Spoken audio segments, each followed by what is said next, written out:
Hello, astrology people. It's been a little bit, you know. This is your week ahead forecast, but it's also a kind of touching into what is happening now. It is using astrology in my favorite way to use it, which is to gain perspective, to get us out of kind of the center of everything, and to help us regulate where we are. I think that the vibe right now is complicated. So I want to start with that there's a little bit, there's chaos in the skies. Because we have a number of things going on, and sometimes the alignments and the transits in astrology will all kind of funnel together, and they seem to be speaking to a common theme. And I'm having more trouble identifying kind of the common theme throughout this.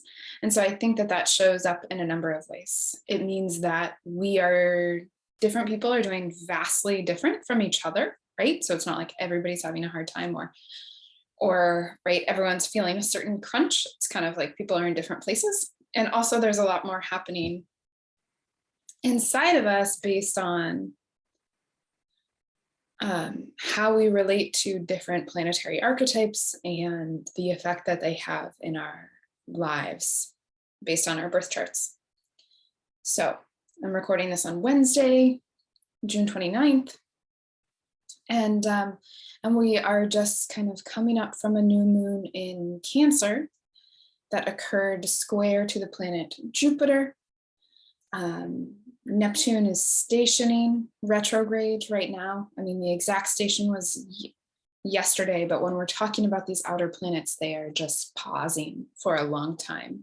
And that kind of, right, it's kind of like holding a piano key down for a long time, but maybe an electronic piano key, because the sound keeps going in the same tone. You really get a sense of like we steep in Neptune tea a little bit. Right? Whenever a planet is stationing, we're getting a much more pronounced experience of that planet, especially if it is aspecting something in our natal chart that would make us particularly sensitive to it.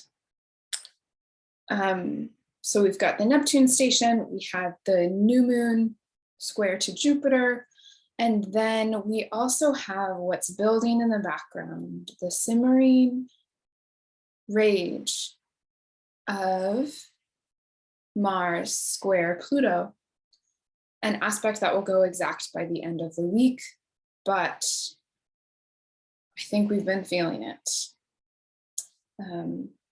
for longer than that, right? It has been building. We have Mars in Aries squaring Pluto, that's retrograde in Capricorn, and it is retrograde right on 27 degrees of Capricorn, which is the position of Pluto in the United States natal chart, the Sibley chart, which is the Declaration of Independence chart. And Pluto is at 27 degrees in that chart. So we are still very much in the Pluto return, the kind of disgorging of shadow material, especially the shadows of our institutions and power structures and economic systems, right? Because in the Sibley chart, Capricorn takes up the second house, the resources and the economy. And we have Pluto there. Then we have Mars from the fifth house, the place of pregnancy and children, squaring Pluto. And we had the Roe versus Wade ruling come down. And suddenly there is a flashpoint in the war about children and what we as a country do with them and how we take responsibility for them, or how we don't, right? It's interesting to have Aries, the most kind of impulsive, burnout, warlike sign, in the house of children, right? That doesn't bode very well for taking care of children after they've been conceived, which is part of the issue, right? Is that now we've legalized some states, right? It's a whole complicated thing, right? We're still in the battle. This is the energy of the square. Is Pluto, what's happening with Mars and Pluto, right? Pluto showing the shadow of powers, really, people calling for the, claiming the illegitimacy of the Supreme Court and the end of these power structures, right? Well, we're seeing that with Pluto voicing the shadow of these power structures, showing us the decay or the rot at the core of them, or maybe just helping us reflect on how they've gained too much power in certain spheres, or how they can be used to manipulate something, right? And so we have Mars coming up to the square to Pluto with this kind of flashpoint. And I want to take you back to the Venus retrograde, because I think that this is really significant. We started seeing some of these laws and some of these issues arise during the Venus retrograde. We also saw the issue around the Ghislaine Maxwell trial during the Venus retrograde, and Venus conjoined Pluto 3 times at the end of Capricorn, at the Pluto return point of the United States, right? And I think what that does is that ties us in for this Venus retrograde cycle into the women and female identifying people and assigned female at birth, birth-giving humans, and how they are protected or not by the institutions and the traditions of this country, right? Venus, female, feminine, connected to Pluto, right? 3 conjunctions.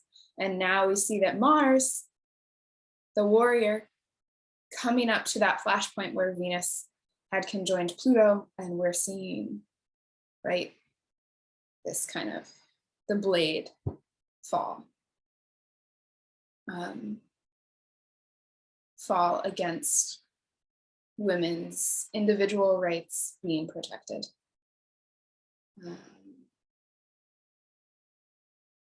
And we're seeing eruptions of anger. And there's this kind of blood-soaked feeling to the whole thing. And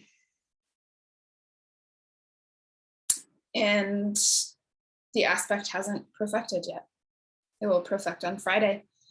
And I think that makes for a tense weekend, right? Because we're also talking about the birthday, the solar return of the United States coming up on the 4th of July.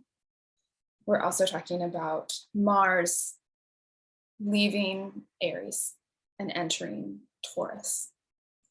And the last time that happened was the January 6th insurrection. So another flashpoint. So the tension, sometimes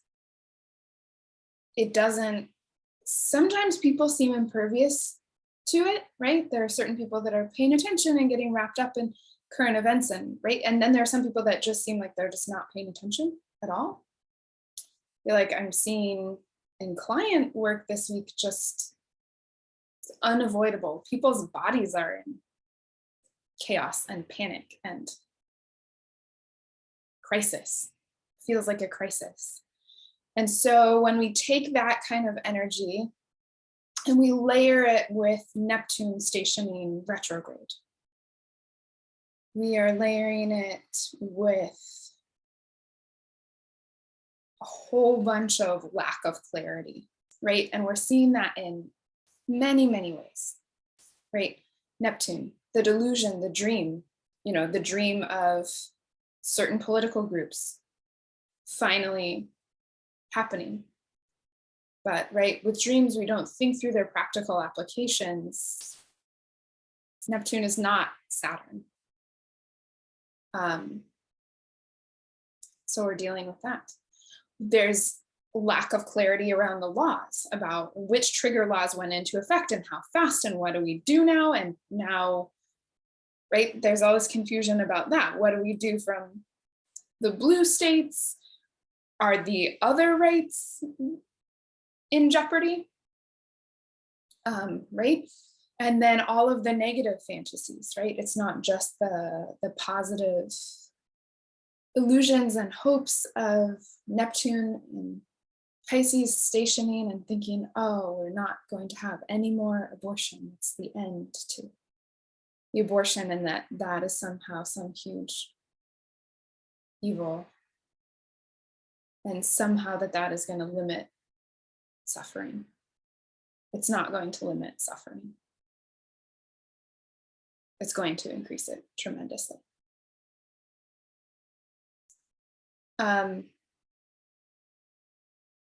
And then, okay, so we've got this kind of, these violent motions in the political sphere, in our bodies, in the psychology of a country, in the cultural psychology. We have the confusion of Neptune, layering all of that, where we're not sure what's going on. And then we also have a new moon.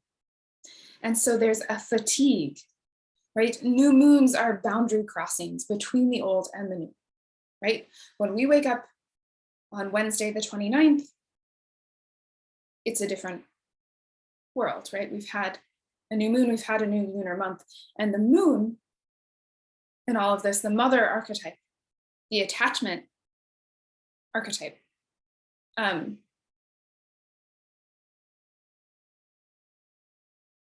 right? Our cultural relationship to that archetype has been fundamentally changed in the highest court.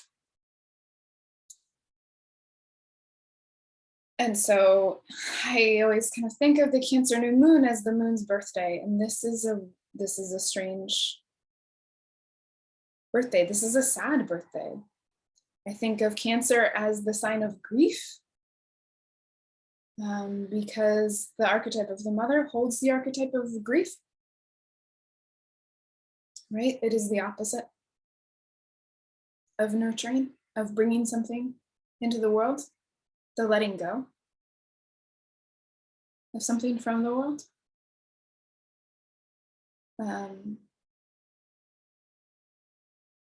And this new moon happens exactly conjunct Lilith, and normally I don't spend too much time talking about the goddess archetypes, but this one is too on the nose for me to overlook, right?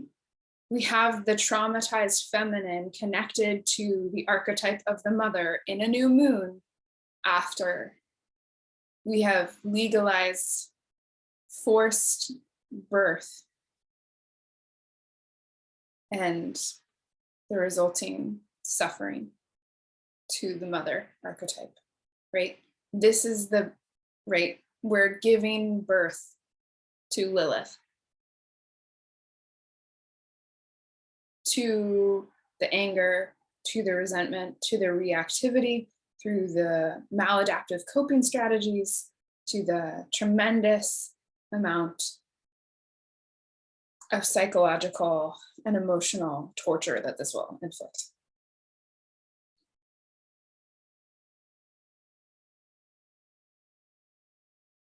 It's a lot. And I'm sorry for those of you not in the US, obviously, this issue just feels really, really significant and is hitting home pretty profoundly. Okay, this new moon also happens square to Jupiter. And when we've got a square to Jupiter, especially Jupiter and Aries, there's something, it's being egged on. There's a lot of enthusiasm. So here's the chaos of the vibe. We've got the kind of violent Mars-Pluto square going up over here. We got the what the fuck Neptune station. We have this new moon conjunct Lilith square Jupiter that is, yes, I don't know, I'm hearing people say that this is a nice new moon. I think this is a traumatic new moon. The Jupiter and Aries is asking us to take action and is pumping a lot of energy into that. And yet it's a new moon, so we don't have a lot of energy to do that. Neptune can also drain that energy out of things. So it's a strange, it's like our bodies and our minds and our hearts in multiple ways. And this can show up personally as well.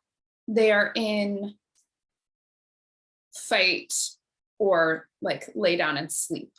We're kind of in this fight or flight. We're in this confusing survival space. So I think we're in for an interesting, confusing lunar month ahead. And that's how the stage gets set. Now, there are some key things that switch over this weekend. So the Mars-Pluto square perfects on Friday, on July 1st. And then right after that, we've got, on Saturday, we have Mercury square Neptune and trine Saturn. And so I think it's going to trine Saturn